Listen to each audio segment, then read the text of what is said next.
So let's get to our second topic because I think we're going to have to spend some significant time on this. So wanted to talk first about this Brock Nelson quote from the broadcast on ESPN. So it's a quote about Brock Nelson. It's not coming from Brock Nelson. And then also like the Islanders win streak and what that could potentially mean. And we, hit on that a little bit in the first segment too on, the Islanders winning and potentially not making trades. But here was the quote from John Butchergross, who's the play-by-play guy for ESPN. He says, Brock Nelson picked by Bill Guerin for Four Nations face-off. Everyone thinks Nelson is going to sign with Minnesota. It's like the worst kept secret in hockey that he'll be with the Wild next year. Your reaction to that quote first. It kind of stinks in a way, knowing that he's just like gone. So that means you have to trade him. You can't let him go to free agency. 1,000%. And the Wild are doing well right now. Well, maybe not too well. I think they had quite a few injuries where they're missing basically half their defensive core. They're missing Kirill Kaprizov at the same time, although they're beating the Leafs right now 2-1, which is amazing on multiple fronts. But they are third in the Central, in the Central, only 3 points back of Dallas for second. So they're making the playoffs. Acquiring Brock Nelson for this playoff push makes a lot of sense for the Minnesota Wild. You have to have them do that now. You have to. You can't hold on to them and just let him leave in free agency where he signs with them. You can't do that. That is unconscionable. 1,000%. And that was my reaction too, is this just adds even more fuel to the fire that they have to trade him at the deadline. One, because of this quote, but two, also with every other factor that, he's likely the number one forward on the market this trade deadline. I don't hold anything against Brock Nelson for being open about wanting to go to Minnesota, by the way. I don't know if any Islanders fans are. I haven't seen any, but I just wanted to bring that up because, he's an Islander right now and he, maybe doesn't want to come back here. But, I think I would rather this situation than the situation that the Islanders had with John Tavares from, all those years ago now. And, Brock was drafted here in 2010. He extended here as well. He played 12 years with the Islanders. I have no gripes with him wanting to go back home to where he wants to play to finish, to finish his career, essentially. He's 33 years old. He'll turn 34 in October.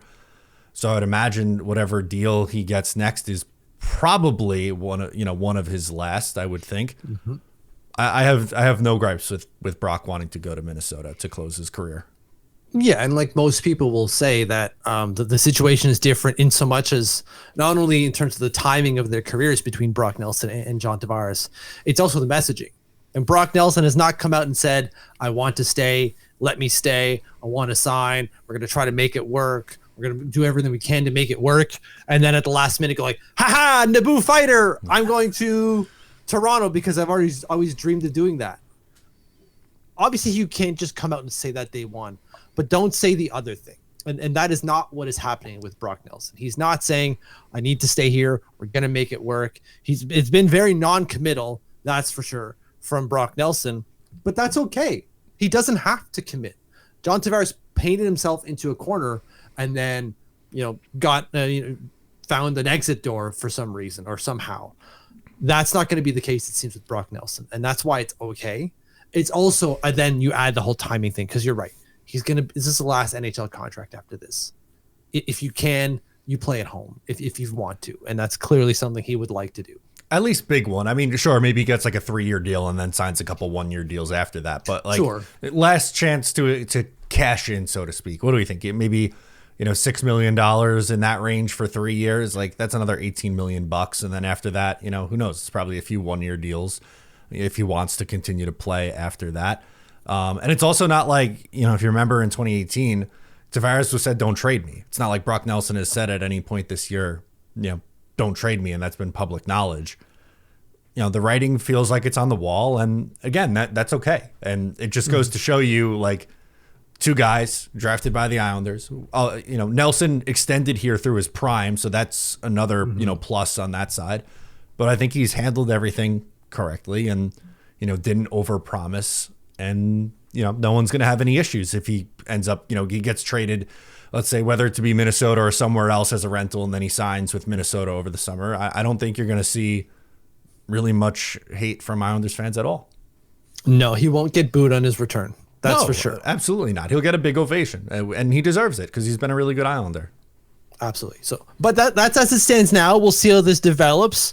But he is going to the Four Nations face-off, whatever the hell they're calling it, to play for Team USA, which was built by Bill Guerin, and this is why Bushigras was getting into that comment. Bill Guerin keeping all of his cards close to his chest when it comes to Brock Nelson. Let's see him, perform well, or how he performs in the biggest spotlight possible. So, clear intent here from Bill Guerin, which again comes back to, we have to friggin' trade the guy before the trade deadline or at it. You have to. You cannot hold him. You can't. If you like that, make sure to subscribe to Up the Turnpike on Patreon for more exclusive New York Islanders content.